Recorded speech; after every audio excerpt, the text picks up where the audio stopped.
સુરતમાં નાસિરનગર ડિમોલેશનનો મામલો છે, તેમાં ઝોનલ ચીફે 40 પાનાનો રિપોર્ટ સોંપ્યો.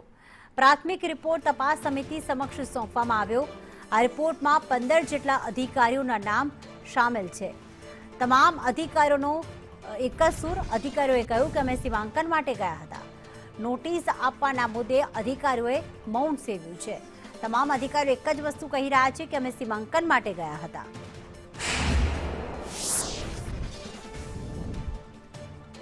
તો ભૂતિયા ડિમોલેશન મામલે હાલમાં જે રિપોર્ટ સોંપવામાં આવ્યો છે, 40 પાનાનો રિપોર્ટ સોંપવામાં આવ્યો છે. સુરતના નાસિરનગર વિસ્તારમાં જે ડિમોલેશન કરવામાં આવ્યું હતું તે કોણે કર્યું છે, અગાઉ નોટિસ પણ નહોતી આપી, તો આખરે જે અધિકારીઓ છે તેમને જે છે રિપોર્ટ અધિકારીઓનો પ્રાથમિક રિપોર્ટ જે સોંપવામાં આવ્યો છે, જેમાં 15 જેટલા અધિકારીઓના નામ છે. પણ અધિકારીઓ તો માત્ર એક જ વાતનું વટણ કરી રહ્યા છે કે તેઓ સીમાંકન માટે ગયા હતા, તેઓ કોઈ ડિમોલેશન માટે ગયા ન હતા. હવે હકીકત શું છે કે આગામી તપાસ કરીને સામે આવશે. અહીંયા એસએમસીએ પણ હાથ ખંખેર્યા હતા કે તેમના દ્વારા કોઈ ડિમોલેશનના આદેશ આપવામાં નથી આવ્યું, તો પછી આ નાસિરનગરનું ડિમોલેશન કોના આદેશથી કરવામાં આવ્યું, અને જો કદાચ આ દબાણો દૂર કરવાના હતા તો પછી નોટિસ આપવામાં શા માટે નહોતી આવી? આ તમામ ડિમોલેશનના પગલે અનેક પરિવારો જે છે તે ઘર વિહોણા થઈ ગયા છે. ત્યારે તેમનું એવું કહેવું છે કે અમને કોઈ પણ પ્રકારનું પહેલાં નોટિસ આપવામાં નહોતી આવી, અચાનક તેઓ આવી ગયા હતા અને અમારા ઘરો જે છે તે તોડી નાખ્યા હતા. તો આ મામલે 15 અધિકારીઓનું નામ જે છે તે રિપોર્ટમાં સામેલ કરવામાં આવ્યા છે. પણ અધિકારીઓ માત્ર એક જ વસ્તુ કહી રહ્યા છે કે તેઓ સીમાંકન કરવા ગયા હતા.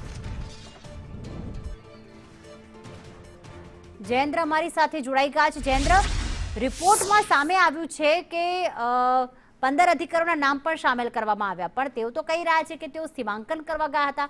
રિપોર્ટમાં બીજી કઈ વાતનો ખુલાસો થયો?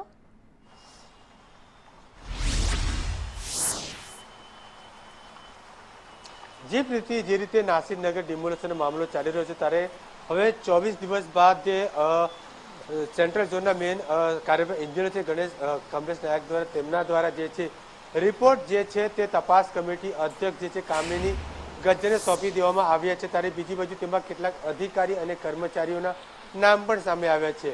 મહત્વની બાબત એ છે કે નામ સામે આવ્યા છે, પરંતુ તેમાં કયા અધિકારી કયા કર્મચારીઓ નામ છે તે હજી સુધી બહાર નથી આવી શક્યા. બે નામો સૌથી વધારે ચર્ચિત જોવા મળી રહ્યા છે. એક તો જયાંગ રામજીવાલા અને તે ઉપરાંત સુરજલ પ્રજાપતિ, તેમના નામ પણ હવે અંદર હોઈ શકે તેવી શક્યતા જોવા મળી રહી છે. હવે એ જોવા રહ્યું કે જે કમિશનર દ્વારા આ મામલે પ્રેસ કોન્ફરન્સ કરે છે કે નહીં, તે પણ જોવા રહ્યું છે. બીજી બાજુ હાલ તમે નાસિરનગર દસ્તો જોઈ રહ્યા છો. અહીં એક બાજુ વરસાદ વરસી રહ્યા છે, ત્યારે બીજી બાજુ અહીંના જે રહેવાસી લોકો છે તે વરસાદથી બચવા માટે તાડપત્રી નીચે આશ્રયને લઈને રહી રહ્યા છે. એટલે અત્યાર સુધી મહત્વની બાબત એ છે કે 24 દિવસ વીત્યા બાદ પણ આ લોકોને વૈકલ્પિક વ્યવસ્થાઓ કરવામાં નથી આવી. લોકો હાલાકીનો સામનો કરી રહ્યા છે. આપણે અહીંના લોકોને પણ પૂછવાનો પ્રયાસ કરીશું. હાલ જ્યારે વરસાદ વરસી રહ્યો છે ત્યારે તેઓ કઈ પરિસ્થિતિમાં અહીં રહી રહ્યા છે, કારણ કે અત્યારે વરસાદની શરૂઆત થઈ છે, ત્યારે આગામી દિવસમાં વધુ વરસાદ પડશે તો કયા પ્રકારની સ્થિતિ સર્જાશે? ભાઈ કહેશો કે અત્યારે વરસાદ વરસી રહ્યો છે, કઈ રીતે તમે રહી રહ્યા છો? હવે તમે જોઈ શકો છો અમારી હાલ ક્યાં છે. અત્યારે અમે પ્લાસ્ટિક બાંધીને અહીંયા ઊભેલા છે, કેમ કે એ લોકો અત્યારે કોઈ જાતની કોઈ સુવિધા આપી નહીં અત્યાર લગીને. ના મ્યુનિસિપાલિટી આવીને જોઈ શકે છે. અત્યારે 22 દિવસ પછી એ મોબાઈલ ટોયલેટ આપીને ગયા, એમાં અત્યાર લગીને પાણી નાખીને નહીં ગયા. એ લોકો એ શા માટે? ખાલી પબ્લિકને જોવા માટે મૂકીને ગયેલા. એ લોકો કોઈ જાતની કોઈ સુવિધા એમ અહીંયા મળતી જ નહીં એમને.